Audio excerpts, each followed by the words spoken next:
what is the ethos of Web3? First of all, it's like tokenization, right? Using tokenization as a way to grow a project, grow an enterprise, as a tool to incentivize certain kind of behavior. And then there's also the layer of value distribution, more equitable, more you can call it decentralized value distribution of the value created by a entity. You're listening to the Unstoppable Podcast, the go-to place for everyone to learn about the latest innovations in Web3, NFTs, and the decentralized web. Welcome to the Metaverse.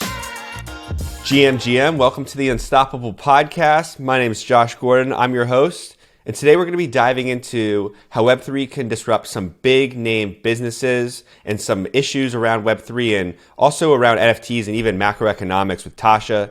She's a macroeconomist, entrepreneur, and an active advisor and investor in the Web3 space. She even writes a free newsletter that dissects the Web3 industry trends from a macro perspective, which you can find at tashalabs.com. And I'm sure we're going to plug that later on in the podcast episode. But Tasha, how you doing today? Thanks for coming on the pod. Hey Josh, how are you? Thanks for having me. I'm solid. Yeah, no, I'm excited. We're ending the week with a podcast, and I've really enjoyed a lot of the Twitter threads you've put out covering like just the broader economic environment and also NFTs. So I find your take on things really interesting. Thank you. Yeah, can you please walk us through like how you got into crypto and how that led to you like writing and researching and investing in the space as well? Yeah, sure. So my background is in economics. I have a PhD in macro econ, and I've worked in macroeconomic consulting for many years. And I'm also a founder and entrepreneur. I own a Web2 SaaS company in audio publishing space. So I would say, economics and technology, those are two of my biggest passions, and crypto is like combination of those two. So it's that's why I'm fascinated about all the developments in the crypto space. But over time, what I found is that it's a very particular community in crypto, right? So we haven't achieved the real mass global scale adoption yet. It's still pretty niche thing, Yeah. So a lot of the interlocutors and the things that you read about initially, there are a lot of people writing about Bitcoin and monetary policy, and from a really a kind of anti-authoritative perspective, right? So, when I read about those things, I just, I oftentimes, take a pause because, they don't really, to be honest, I don't think they know what they're talking about. A lot of the, especially a lot of the narratives in,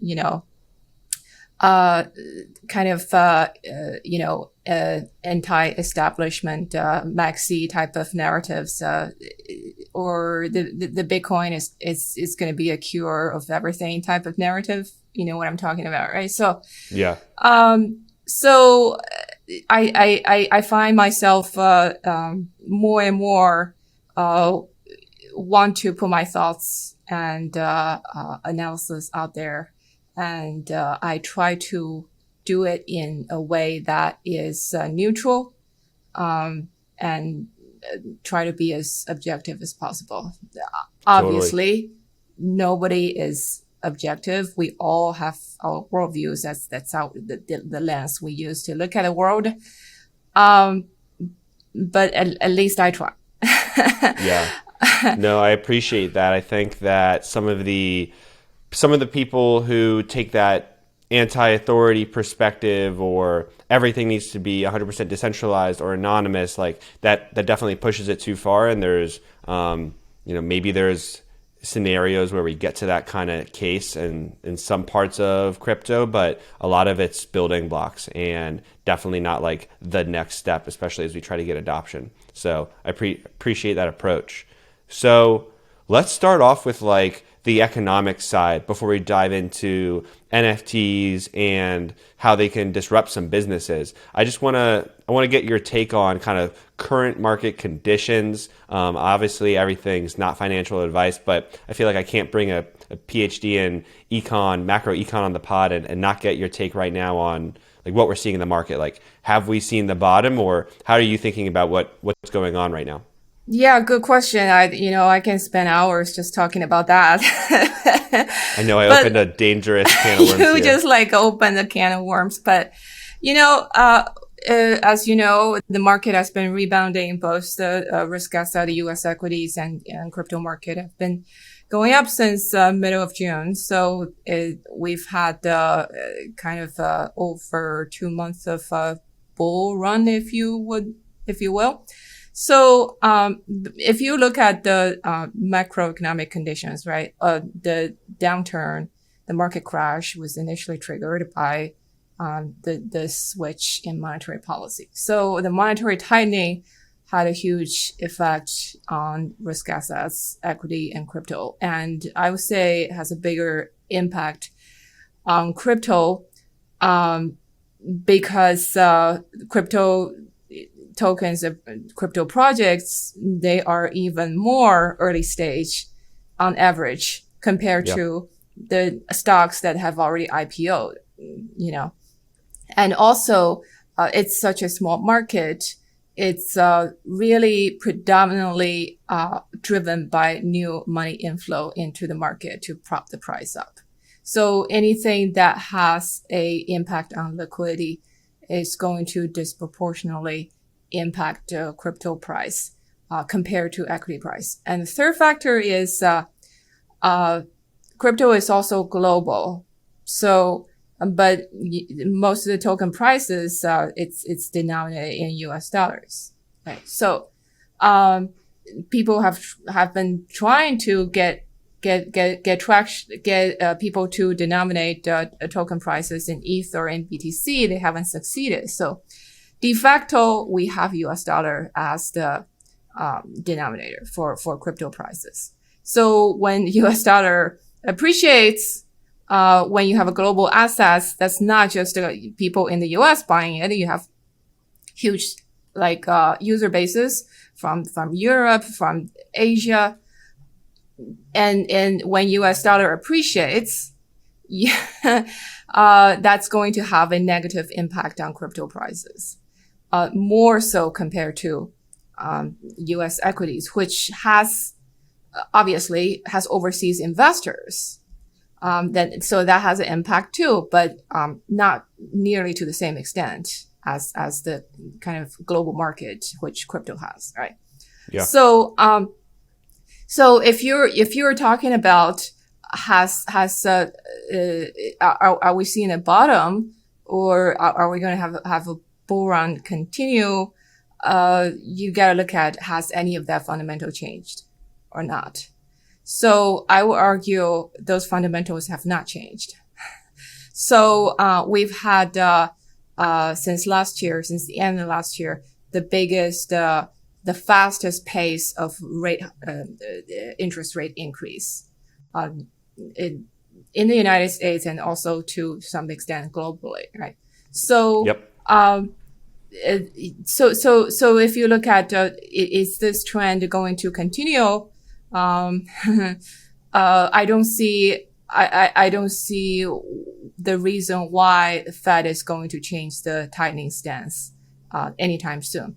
There may be a case to be said about the pace of that policy change, whether they're going to tighten slower or faster. So since the inflation seems to have peaked, at least in the short term, you may argue they could be doing a slower pace of tightening, but let's not forget it's still at 8.5%, the CPI inflation in the United States, which is way beyond the actual targeted range for inflation. So the tightening So it has sounds like that bounce is a little bit the bounce we've seen over the last 2 months that you mentioned from like June now through early August is maybe reacting to the tightening, but it's still not going back down. And so you don't view this as the bottom in. So in any market, when you have such a sharp drawdown for over a very short period of time, at some point you run out of sellers, or the liquidations, at least temporarily, has been exhausted, and then you have the opportunity for a market rebound.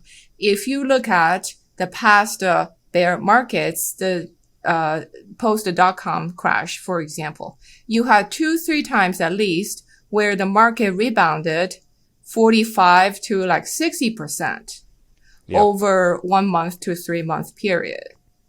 But does that mean the market hit bottom at the time? No. But, in 2002, there were multiple of those pretty significant scale of rebound.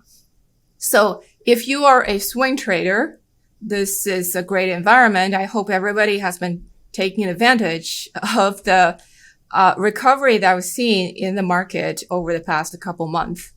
But do I think this is the end of bear market? I don't think so. Yeah. And so how would you think about the Ethereum merge coming up? Like they just announced that that's going to be happening mid-September. The third test on Ethereum's testnets was completed successfully. Are you looking at this as a little bit of like buy the rumor, sell the news, or do you think ETH alone could rally even if the broader crypto market doesn't, or is it kind of just fall into the same analysis you just listed, like from the macro perspective?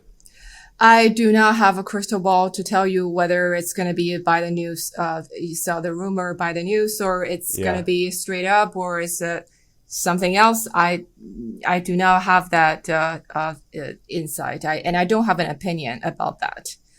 What I know is crypto market is actually even more sensitive to macro conditions compared to traditional risk assets. And also, if ETH is going to have a bull market, it's very hard for other tokens to not have a bull market, given that ETH is such a large part of the market cap of crypto. So if it's, it's a part of many crypto investors' portfolio, right? It's very rarely you have a crypto investor that does not hold ETH. So if ETH goes up, it's positive wealth effect that's going to drive buying power into other tokens. So, if there is a bull market in ETH, it would not be a standalone thing. That's my point. But is there going to be a bull market driven by ETH? I don't know. Yeah. Okay. No, that's good insight. I mean, I'm definitely not a swing trader, and I feel like I've mentioned that on the pod a lot. Like, I'm just someone who buys and holds. I am definitely sitting in a lot of stables, but I think there's a lot of investors right now that, got worried during the sharp drawback a couple months ago and we're all trying to figure out right now, all right, is this rally temporary? Is it time to buy back in? I think I'm waiting a little bit longer, but also just dollar cost averaging in general. But along this macro kind of discussion we're having, let's talk about NFTs from like the high level perspective for a second here. You had a good thread back in 2021, like end of 2021, around, and in it you said NFTs will grow because it democratizes asset creation. Mm-hmm. And I thought that was an interesting take, and kind of want to ask you some questions around that. So maybe my first one is, what are, from your perspective, like what are assets, and how are NFTs playing a part in like asset creation? Yeah. So from a high level, what is the asset? It's a tool that allow you to transfer the claim of ownership on economic output across space, across time. So every year the economy produces GDP, right? Who owns that GDP? If you have cash, you can buy stuff. So you own a piece of that GDP in that sense, right? It can be exchanged, for a claim. It's a claim on the economic output. So that's why cash is a asset. Same thing with, for example, real estate, or the so-called store of value. What is being stored there? It's a claim on future economic output, because you can exchange that for things that you need to buy, you need to use. That's being produced in the economy. Yeah. So that's on the high level, right? So any asset, to fulfill this function of a asset, the thing needs to meet some criteria. It needs to be in limited supply. It needs to be durable, transferable. It needs to have a social consensus that says, okay, we all recognize this thing as a asset that can store some value, meaning some claim to future economic output in it, right? So if you look at NFT, what is an NFT? It's just a hash token on chain, on the blockchain, right? So then you look at, does it fulfill the criteria that we just mentioned? Can it be in limited supply? It doesn't have to be, but it can. You can programmably limit the supply of a type of NFT. Mm-hmm. Is it durable? Is it transferable? Yes. It's pretty hard to destroy because it's built on a decentralized databases, and then it can be there forever as long as this database exists. And it's very easy to transfer. Much easier to transfer compared to any type of physical assets, actually, which gives this asset more liquidity, and theoretically there is a price premium from liquidity. And also, and the last thing is there a social consensus? Now, gold, for example, there is a social consensus around it. People recognize, okay, we all agree this thing has value. We can use this as a store of value. It basically is like a database. Gold is like a database in solid form, right? So this consensus regarding NFT, it's being bootstrapped, right?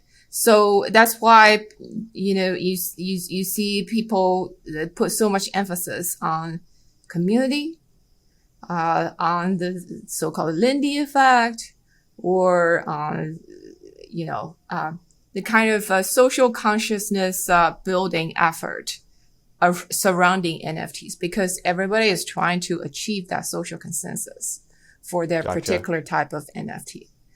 Yeah, so, that all makes sense here, and I feel like what you just outlined was, showing how NFTs can be an asset, and I feel like that begs the question a little bit, like, should it be an asset that we build that consensus around? And within that thread that you had put out, you kind of laid an argument that there is a global asset shortage, and that NFTs can fill in for some of this demand and generate that store of value. And I was kind of curious, like, why do you think there is this asset shortage, and why do NFTs then, given the fact that they do have the characteristics of what an asset can be, like, why do they fill in here? So a main factor, I would say, that is driving a global asset shortage is the growth of emerging markets over the past 20 years. So you have this part of the world, a lot of it in Asia, for example, that has created a lot of new, like the GDP growth has been very high over the past 20 years. So a lot of the new wealth gets created, but those wealth, like, again, we talk about the function of the asset is transfer that claim on future economic output across time, right?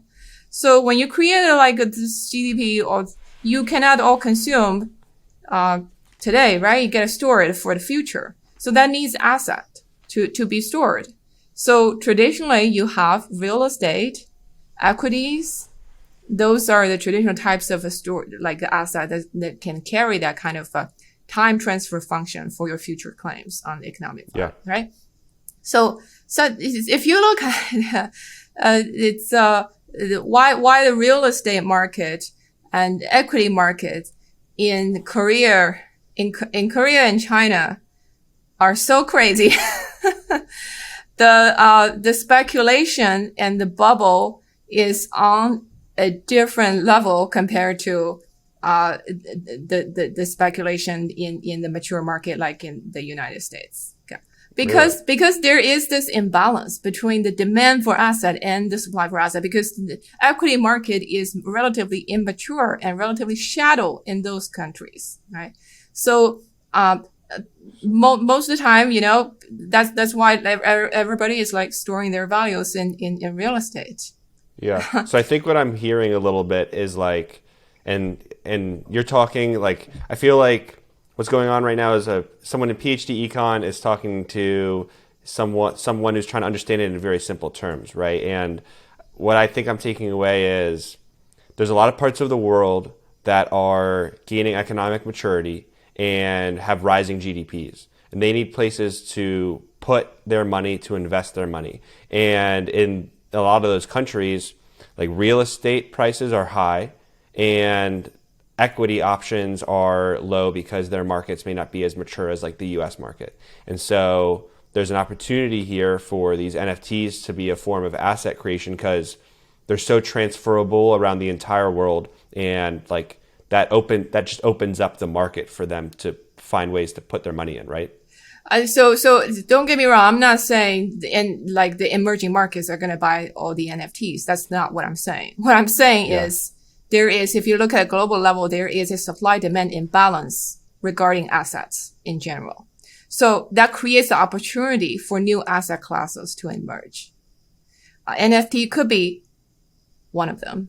And the other factor is after the GFC, after the global financial crisis, you actually destroy some asset classes, such as subprime mortgage securities, because those turn out not to be those turn out to not fulfill the function of asset very well. Yeah. So interesting. Yeah. So you destroyed some asset supply after the global financial crisis. Cool. No, yeah, that was a cool breakdown there. I think that not everyone's thinking about it from such a macro lens as you. So I just appreciated that insight, your take on it. The quote I want to share just from that thread is, it was kind of like in part of the summary of the thread. You said NFT is democratizing asset creation and producing a new generation of store of value that help to meet the demand for assets in a new global financial paradigm. So you kind of mentioned after the last financial crisis, some asset classes get destroyed, and right now we're going through a period of time where some new ones are being created and being experimented with. So I think that's what I'm taking away from here. Yes. Yeah. Yes.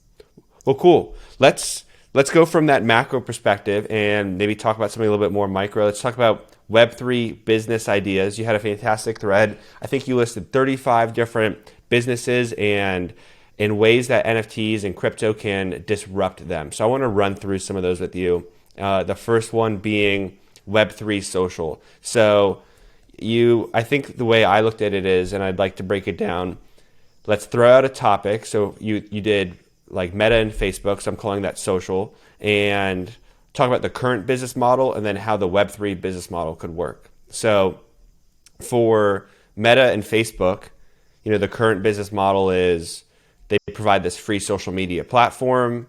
They make money and finance everything through their ad business and selling of data. So from your words, like how would the Web3 business model work for like a social media disruptor?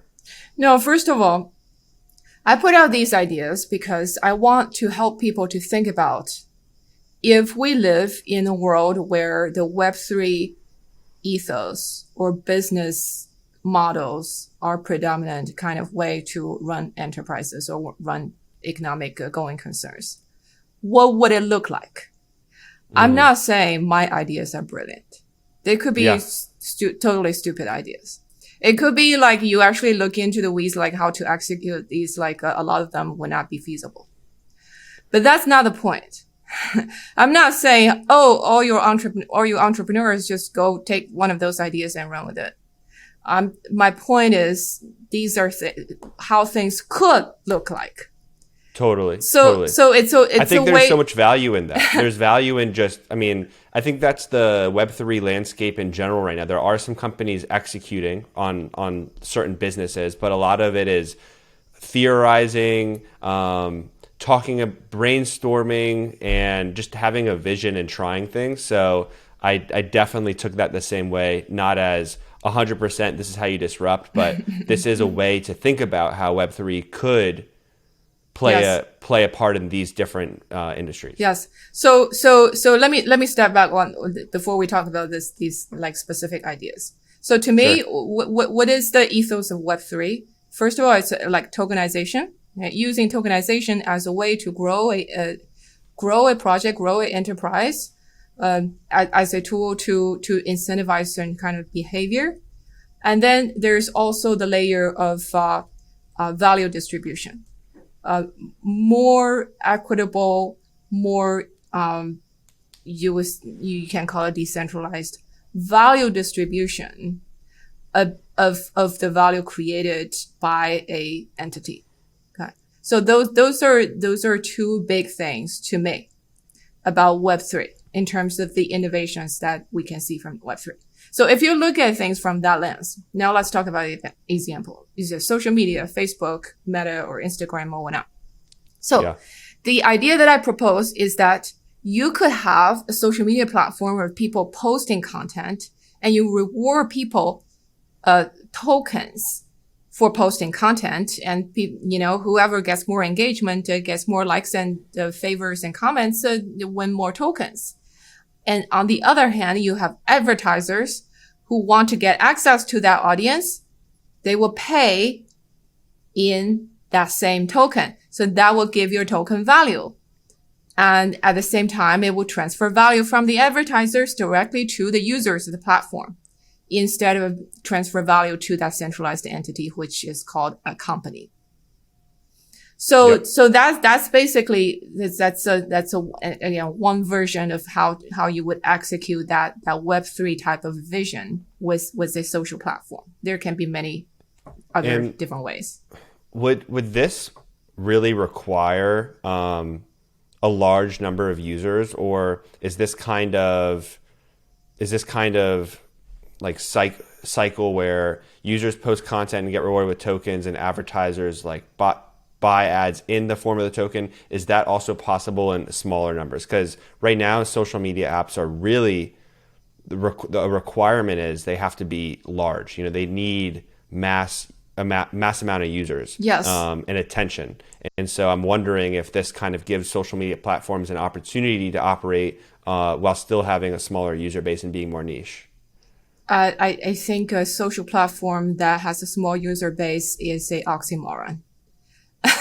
Because these are network type of businesses. What that means is when you add one more user, the cost of adding that user marginally goes down. So the more user you have, the more profit you have. The better the network is. So a while ago I wrote about this in another article, is that because I'm very bullish about like utility tokens. Okay, so the tokens that you use to not necessarily as speculation or as a digital gold, but as a way to incentivize a certain behavior to drive value distribution, right? So would an example of that be ApeCoin? Well, we can talk about that, all right? But the thing is, like the one that we just described, the social token of advertisers pay in that token and being received by users who comment and posting, that is a utility token, right? So I'm bullish about this type of tokens, but I want to emphasize, in order for tokenization to work for any project, first of all, you need to have a viable product, which is the problem with most of Web3. I would say 95% of Web3 projects, so-called, is that we don't have a product. The product is the token. Though it was being disguised as something else, but nobody cares about something else. They just care about a token. Yeah. So you need to have a viable product, and you better have enough of a like a big enough size of the market that you can meaningfully increase the demand in that market. For example, if you are like the local diner in a small town, will you do well tokenized? I don't think so, because your market size is like 5,000 people.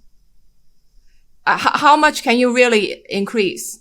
Increase it to 6,000 and you hit the maximum, right? Yeah. So that's why it's like, but for like internet businesses, in industries that you theoretically don't have a huge, you don't have a very constrained upper limit about your market size, this works better, right?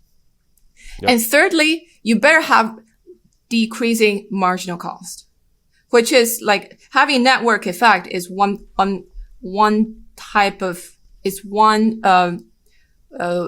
reason that will allow you to have a decreasing marginal cost. Meaning, like, when you add one more user, when you add one more person who's like using your product or you're providing products and services for, the cost of doing that goes like progressively reduces. Yeah. Right? So having network effect type of business is one that will have that, or you have businesses that have huge fixed cost, like telecom companies, right? So the AT&T, T-Mobile, they have built their network already. You add one more user on the network, it just helps reduce the cost. Actually, it does not like add to like a huge cost of that company, of that infrastructure, right?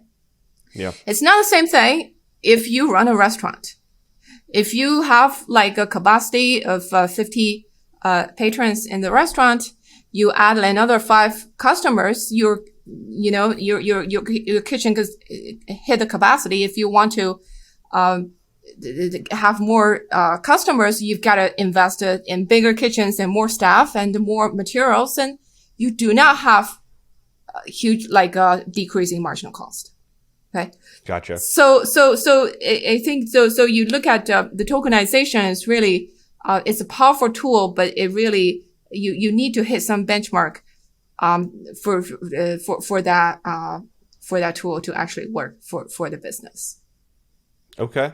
No, yeah, that makes sense. That definitely makes sense, and I feel like that addressed my like small social media company comment, and maybe we'll talk about a different business case here that's a little bit less token influenced, and that one you threw out Costco. So Costco was another business that you thought Web3 could potentially disrupt, and that this one's kind of through membership NFTs, so a different take. And so like Costco's business model right now, it's membership based, and there's no ability to rent out your membership to other people. It's really only yours. I do think you can add like guests to it, but for the purposes of this conversation, really not important. But how would Web3 influence like Costco's business model? Yeah, so one idea is you can have a membership as NFT, which can be traded, and also which can be rented on the secondary market for holders to have a rental income that you can give people temporary access to Costco stores and to get a bulk discount. But maybe people only need it some of the time, not all the time. So this, lowers the cost of membership for members and increases the number of customers and turnovers for the stores. So this can be applied. Costco, I just picked it as an example because it's a well-known enterprise, right? So, but you can think of this can work for many different kinds of scenarios.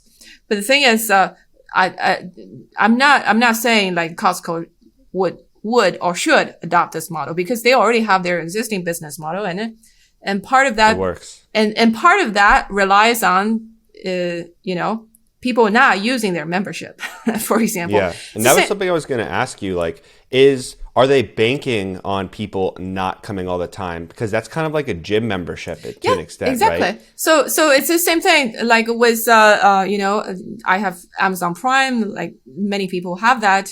If you actually don't buy stuff and don't have stuff delivered, you just paying the Amazon Prime. It's free money for Amazon, right?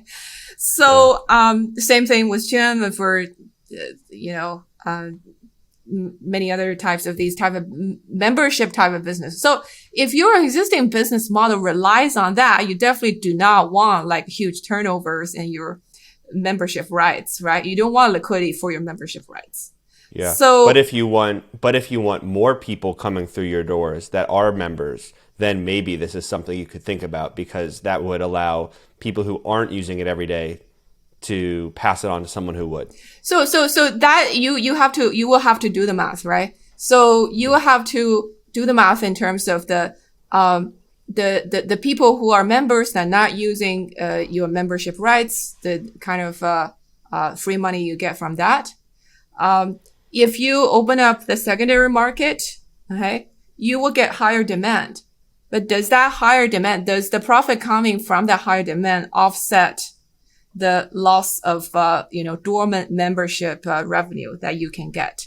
For a calculation for existing businesses, right? So, but for a new business, that trade-off does not exist when you are just trying to structure your business model, right? So that's also one of the reasons why I said you better have declining marginal cost as you acquire more users.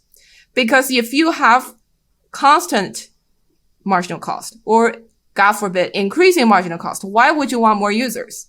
There's no point. Okay. Yeah. So it's only when you have decreasing marginal cost that gives you this opportunity because there is a cost of tokenization, right? So in different formats, but if you can use that tokenization as a tool to get more customers in the door, or to really uplift your demand for your products and services, and for that to actually benefit your bottom line instead of hurting your bottom line, then this becomes feasible. Yeah. It kind of makes me think about some speculation around the Cybertruck for Tesla that I'd read about a while back, on how one of the things they could move into once full self-auto driving is in place is Tesla Cybertruck owners could like rent out their truck when it's not in use, because Elon said something like a car is actually only in use 1/5 of its actual like life. For 80% of a car's life is just sitting on the curb or in the driveway or something, and so finding ways to allow people to get more use out of it was something that could be beneficial. And I don't know, it made me think of that. There's probably a way to rent out your car via NFTs. Sure, I mean, in some world, that is a thing. That is a thing that you can accomplish with or without a Web3 model, right? Yeah. But I would say you have a utility token if that model is actually feasible, viable. Okay, that having a utility token, it's going to supercharge the growth, right? As we've seen with a lot of Web3 projects that didn't stick, but they had their run because of the token. Totally. Well, let's talk about one more business idea really quick before getting into another topic I want to touch on. But so gaming. You threw out, Activision Blizzard. I think I've talked a lot about gaming on this podcast in terms of how NFTs can be used for in-game assets. But I think you brought up kind of the cold start problem and how NFTs can be used to kind of kickstart something from off the ground. So can you give me the quick deep dive into how Web3 could help a video game publisher to get their game off the ground? Yeah, this is not just limited to video game. This is like you can think of it as any company that has a series of products, right? Okay. So the video game company, you have different games, right? And you have players for those different games. So I play one game, may not play the other, and if you have new games come out, you want people to play those, right? So you can use a utility token as a incentive mechanism for people to reward people for playing that new game, right? So, but it was the as a way to promote your new game, and use the revenues and sales from the game to buy back the token, for example, in order to support the value of that token. So you can have like a platform-wide token, where people can play the game and get rewarded with that token, but disproportionately favors new games as a way to incentivize people as a way to market your newer games. Yeah. I think a trend that I saw, and you touched on it a couple times, and then reading through the thread for sure, like a trend that I saw was rewarding users through tokens. And so the token price is supported through purchasing a percentage through the revenue. That is one way. Yeah. And I kind of like just wonder, there could be a world where there's lots of different tokens, tokens for the games, for the businesses, the social media companies, and like, will they have material value enough to actually drive user behavior? I mean, it seems like your thesis is maybe they could. That's why I said you better have a viable product that people actually gonna pay money for, right? Otherwise, you've seen like so many of these play to earn games, which is just disguised Ponzi's. But when you have a product that's actually viable, that you actually have sticky users, and then people will actually pay money, you actually have cash flow and have profit, you can use that profit to benefit the tokens, to support the value of the tokens, right? So so that's why I'm bullish about like a so-called Web 2.5.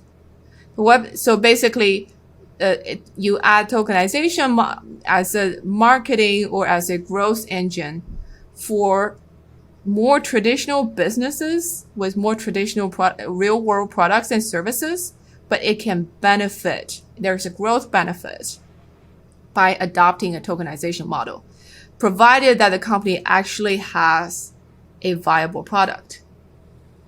Because there are many so many products and services in the world that people actually want to buy, right? Yeah. They don't have a problem with viability, but especially as a newer company or as a new product, you have the issue of you got to spend money in marketing in order to acquire users, right? And especially for newer companies, your cash flow is tight. So where do you get the marketing budget? Now you can go out and raise funding from venture capital or crowdsourcing funding from the public. But that's an option not every company can afford, right? The VC backed companies are few and far between. So, but this is a mechanism. Basically, you can reward users with tokens, where the tokens can be used to redeem products and services from you in the future, or you can use the future profits of the company to buy back those tokens. Both are ways to support the value to actually give real value to the token, right? Yep. So what you're actually doing is pulling your future cash flows forward to today to support the marketing expenditure, to pay for the marketing expenditure. Because in order for a token to have a real value, there's a cost to you, okay? It's not like just a mint stuff out of thin air, because you either in the future, you gotta have a utility for the token. That's why it's called a utility token, because it needs to have utility. You either that can be used. Some projects have been able to get away with it, right? But like, I don't think we're going to be seeing that in the long term. Yeah, so you either it needs to be able to be used to redeem products and services, or you need to actually, do your, just like central banks do open market operation. You have to go in the market to support the value of the token with the cash you will have in the future. So in order to do that, you need a viable product that people want to buy. So totally. So yeah. Well, you outlined some problems with Web3, and maybe one more I want to ask before we do our 1-2 Web3 section of the pod is I've seen you talk about too how we need better one-to-one mappings of NFTs to underlying assets, and how like most projects today don't correspond to a physical asset. Like, do you think we talked a lot about tokens, but do you think for NFTs we're going to be seeing a lot of them actually map to a physical asset in the future to help give them some of that value? No, first of all, I think that the technology for NFT today is very primitive, right? 20 years from now, we're going to look at what we call NFT today and laugh about it. But the thing is that this one-to-one mapping, to the way I see it, is a huge problem. Without this, it's very hard to use NFT to represent any type of real world assets. Okay. Like for example, and if you can use NFT to bring real world assets on chain, it will open the door to lots of, lending and borrowing opportunities being collateralized by real world assets. You will bring a whole lot more liquidity into the on-chain economy. So it will open the door to hugely accelerate the adoption and expand the scale of Web3 economy. But in order to do that, you gotta make sure the NFT actually represents some assets, right? You gotta make sure that NFT actually does that job well. Now today, it does not do that job well.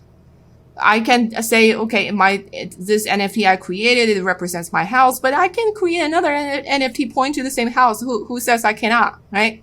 So you have, in the traditional economy, that problem is solved by a centralized entity.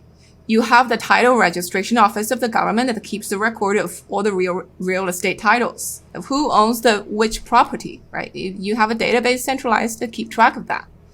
And if you sell a property, you gotta involve the escrow company, the title company. What does the title company do? The title company makes sure you own the property and the rights are clear. You have the right to sell it. This is your house and you're selling the correct things, so on and so forth, right? So all this transaction cost. So like crypto people like NFT real estate people, at least they like to say, okay, it's not going to be programmed. So escrow company, no need. Title company, no need for that. We got to reduce transaction costs, but not so fast. Okay. So today you still cannot make that happen because you do not have like a Web3 title company, unless you have a Web3 title company that has a social consensus to say, okay, this is actually makes sense. Otherwise, nothing will prevent me from not having the one-to-one mapping. I can create like 1,000 NFT on my houses and sell it to 1,000 different people, and none of them know each other, so they will not find out. Yeah. So the getting of consensus around a lot of like the getting Web3 consensus to replace some of those centralized entities we rely on today is going to be a very tough challenge. And I don't have the answers on how to figure that out, but you bring up a really good point there. Yeah, so I think that's really is a central problem that we need to solve in order to bring any kind of real world assets into the on-chain economy. Yeah, awesome. Well, thanks for that breakdown, Tasha. I thought that was interesting. I hope everyone listening to the pod kind of appreciated us thinking through how Web3 could be applied to some businesses, because it's a refreshing conversation when so many times we're just talking about funny NFTs and that are cartoons or or not that have crazy value. So it's good to talk about actual business ideas in Web3. Well, let's wrap up and do our 1-2 Web3. I got 3 questions for you. And the first being, who's an influential Web3 creator, entrepreneur, or collector that's inspired or educated you? Well, there are so many. I don't know. Like, for example, I listen to a lot of podcasts. I listen to a fair number of crypto podcasts, like Unchained with Laura Shin, for example, Zero Knowledge, Up Only, The Defiant, Solana podcast, A Money Movement with Jeremy Allaire. So those are the ones I like. Hopefully we throw the Unstoppable podcast in that rotation. But no, those are all great ones too. I listen to them as well. Cool. And the second question, what's your favorite NFT?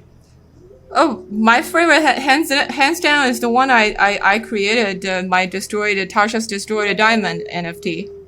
Awesome. I did see that, and I read through that thread breakdown you did on it as well. Very cool. If you're listening, definitely go to her Twitter page and find that, because I think it's a good example of just experimenting too. Or and tying something to a physical. Yeah, you can go to OpenSea and just search for Tasha's Destroy a Diamond. Heck yeah. And that is a issue. Like the one-to-one mapping actually is an issue. I try to document how I destroy this diamond and how I create this NFT as a proof, but people keep asking me, okay, none of this matters because you could go create another NFT says that's representing this diamond tomorrow. So so that's the problem, right? Yep. And then third question to wrap it up, in 5 years, what's the craziest thing you think we'll be doing in the metaverse that we're just not thinking about yet? I'm not sure that will be the craziest thing. What I want to see happen though is the VR technology to move much faster, because I don't like these video calls. We all know. I don't know if you experience. It's so exhausting to sit in video calls compared to talking to people in real time, because what I think happens is because you only get a flat image of person, right? And the normal personal interaction, you can actually absorb holistic information about the person, helps you make decisions. But with limited information like this, your brain has to work really extra hard to actually fill in the gap. So it would be great if we have actual metaverse that incorporates more holistic interactions beyond the image and sound. Makes sense. I feel like I've gotten several comments around that kind of telepresence and improved VR experiences to this answer. So I'd agree that it would be a lot of fun. I don't know if it's going to make it. I don't know if it'll be easier to engage in that kind of communication. I piloted a VR program at a consulting firm that I worked at a couple years ago, and we had people joining in from I think it was 8 different states around the country. And while it did increase engagement and people enjoyed the experience, I mean, putting on a headset, getting into a metaverse, you know what I mean, being in an environment where you actually feel safe enough to be in that kind of VR environment too, that's a process too. So it's kind of it requires more upfront effort, but maybe as the tech gets better, that effort will get decreased, because right now just clicking Zoom and opening is there the yet. easiest. Yeah. No. Good answers. So can you let us know where we can find you and follow you after we listen to this pod? Oh yeah, if you're on Twitter, I'm Tasha Labs on Twitter, and my website is tashalabs.com, and I have a free newsletter to help people get smarter about Web3, which is tashalabs.com/newsletter. So you're welcome to subscribe. Awesome. Well, thanks so much for your time today, for breaking down the macro econ environment, for running through Web3 business ideas with me and just giving your perspective. So with that, thank you everybody for listening to the Unstoppable podcast, coming out with episodes every single week. Please follow us and subscribe. If you're on YouTube, like the video and subscribe there too. It means a lot. With that, I'll see you in the metaverse and I'll catch you next week. Peace out. I hope you enjoyed this episode of the Unstoppable podcast. If something we said today resonated with you, please subscribe, leave us a review, and share this with your friends. And remember, this conversation doesn't have to end here. Tweet us your thoughts, ideas, or questions at Unstoppable Web. Thank you so much for listening, and we'll see you next week.